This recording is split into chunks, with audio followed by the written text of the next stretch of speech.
The live TV, सच सबसे आगे। नमस्कार, द लाइव टीवी आप देख रहे हैं। आपके साथ मैं हूं आदित्य कुमार।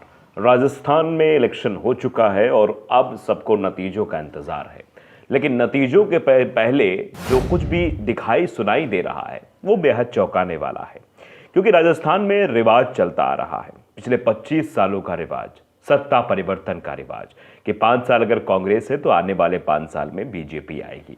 और क्या ये रिवाज परिवर्तित होगा, क्या रिवाज में बदलाव होगा, क्या ये रिवाज फिर से लागू रहेगा, ये अपने आप में बेहद दिलचस्प है। लेकिन जो एग्जिट पोल कुछ आ रहे हैं, अलग तरीके के एग्जिट पोल्स हैं, राजस्थान को लेकर दिखाए जा रहे हैं, उनके नतीजे बीजेपी के लिए मुश्किलें बढ़ाने वाले हैं।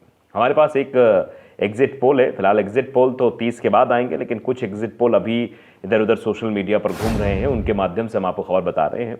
सहपाल पंडित हैं, वो लिख रहे हैं कि final exit poll of Rajasthan, नहीं राजस्थान का फाइनल एग्जिट पोल क्या है। इसमें कांग्रेस को जो वोट दिखाए जा रहे हैं वो 41% वोट मिलते हुए दिखाए जा रहे हैं और 112 सीटें 41% वोट के साथ कांग्रेस को मिलती दिखाई जा रही है। उसके बाद दूसरे नंबर पर बीजेपी को रखा गया है। बीजेपी को 74 सीटें मिल रही हैं। वोटों की अगर बात करें तो 38.5% वोट बीजेपी के खाते में जाते हुए दिखाई दे रहे हैं। और वहीं तीसरे नंबर पर आरएलपी है। आरएलपी को जो वोट मिले हैं वो 3 सीटें मिली हैं। वोट परसेंटेज की अगर बात की जाए तो 5% वोट जो है वो मिला है आरएलपी को, यानी आरएलपी वोट परसेंटेज में तीसरे स्थान पर है। वहीं अगर बीएसपी की बात की जाए, बीएसपी सीटों की संख्या अगर बात की जाए बीएसपी में, तो बीएसपी को 2% मतलब 2.5% वोट मिला है और 2 सीटें बीएसपी के खाते में गई हैं। वहीं अदर्स का अगर आंकड़ा देखें, जो निर्दलीय चुनाव लड़े मैदान में आए, उनको 13% वोट प्रतिशत उनकी तरफ शिफ्ट हुआ है और 8 सीटें जो है अदर के खाते में, या कह लीजिए कि निर्दलीय 8 सीटों पर कब्जा जमा लिया है।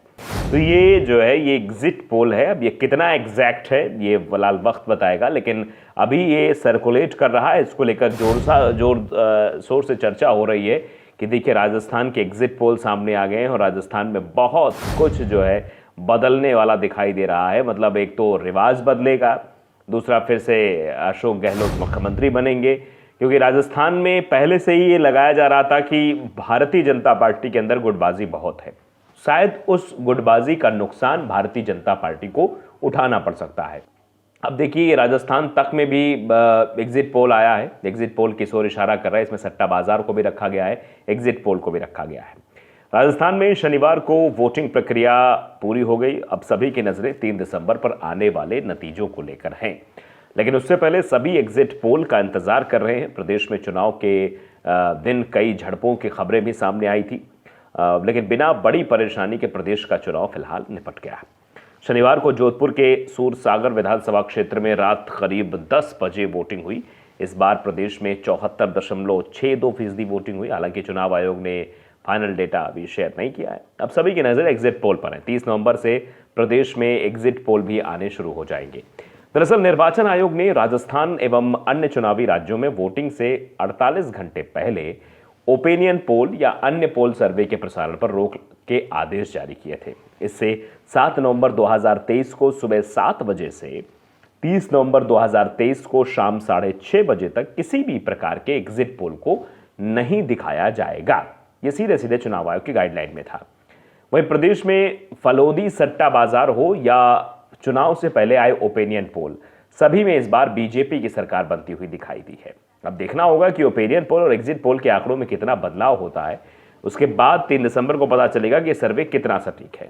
फलोदी सट्टा बाजार के मुताबिक मारवाड़ में बीजेपी की आंधी चलने का दावा किया जा रहा है। मारवाड़ की 33 से 34 सीटों में से भाजपा खाते में 23 से 24 सीटें आने की संभावना जताई जा रही है। राजस्थान के फलोदी से वोटिंग के बाद बड़ा अपडेट सामने आया है। इस बार कद्दावर नेताओं और उनकी सीटों पर रुझान को लेकर सटेरियो ने अपडेट दिया है।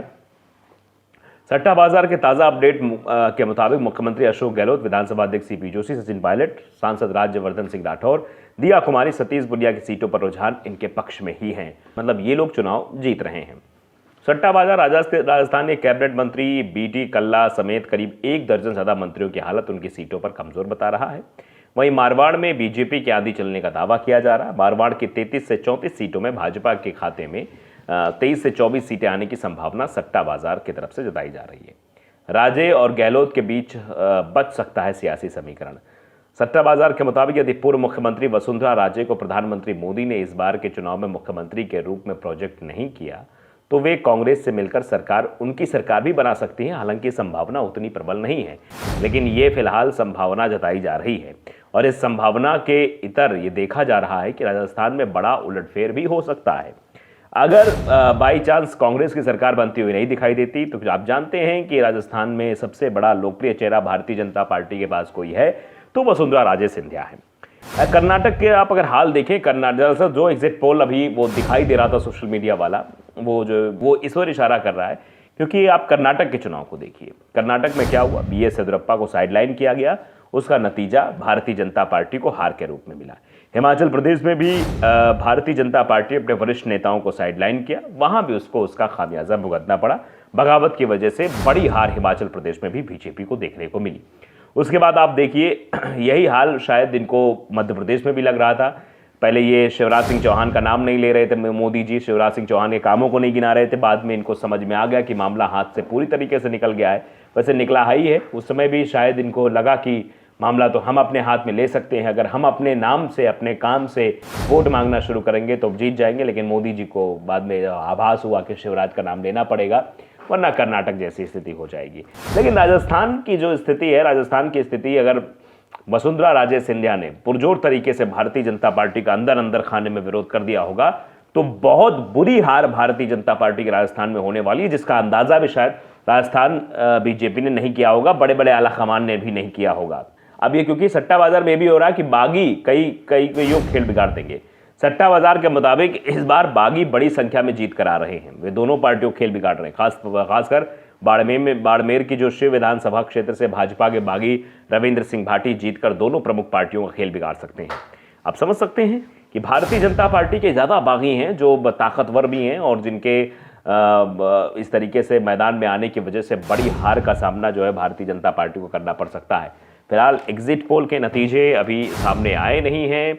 ये ऐसे एग्जिट पोल सोशल मीडिया पर वायरल हो रहे हैं और इनके द्वारा राजस्थान में सरकार बनाने की बात कांग्रेस से की जा रही है। फिलहाल ये वक्त बताएगा, 3 दिसंबर को सब फाइनल हो जाएगा। उससे पहले 30 नवंबर को ये सामने आएगा, 30 दिसंबर को रिजल्ट आ जाएगा, 30 नवंबर को एग्जिट पोल आएगा और एग्जिट पोल अलग अलग चैनलों के आएंगे। उसके बाद भी विश्लेषण होगा, हम आपको बताएंगे कि आखिरकार उन सभी एग्जिट पोल का एग्जैक्ट फिगर क्या आ रहा है और एग्जैक्ट फिगर के आधार पर आखिरकार किसकी सरकार बनती हुई दिखाई दे रही है, यह भी हम आपको बताएंगे। लेकिन अभी आप जान रहे हैं कि मध्य प्रदेश हो या राजस्थान हो या छत्तीसगढ़ हो, यहां तीनों जगह कांग्रेस मजबूती से चुनाव लड़ी है और मजबूती यहां पर तीनों राज्यों में दिखाई दे रही है क्योंकि ये हिंदी भाषी राज्य हैं। उधर तेलंगाना में भी बीजेपी कहीं कहीं तक नहीं दिखाई दे रही है, वहां भी कांग्रेस मजबूती से बीआरएस के खिलाफ चुनाव लड़ रही है। तो ऐसे में 4 राज्यों में उसका ग्राफ जो है वो बढ़ता दिखाई दे रहा है और आने वाले लोकसभा चुनाव के लिए अच्छे संकेत कहे जा सकते हैं कि अगर कांग्रेस वहां मजबूत हो रही विधानसभा चुनाव में तो स्वाभाविक सी बात, आने वाले विधानसभा चुनाव में भी उसका सिक्का चलता हुआ नजर आएगा। द लाइव टीवी को अगर आपने सब्सक्राइब नहीं किया जरूर करिए, बेल आइकन दबाइए ताकि सच खबर आप तक पहुंचती रहे। नमस्कार। द लाइव टीवी, सच सबसे आगे।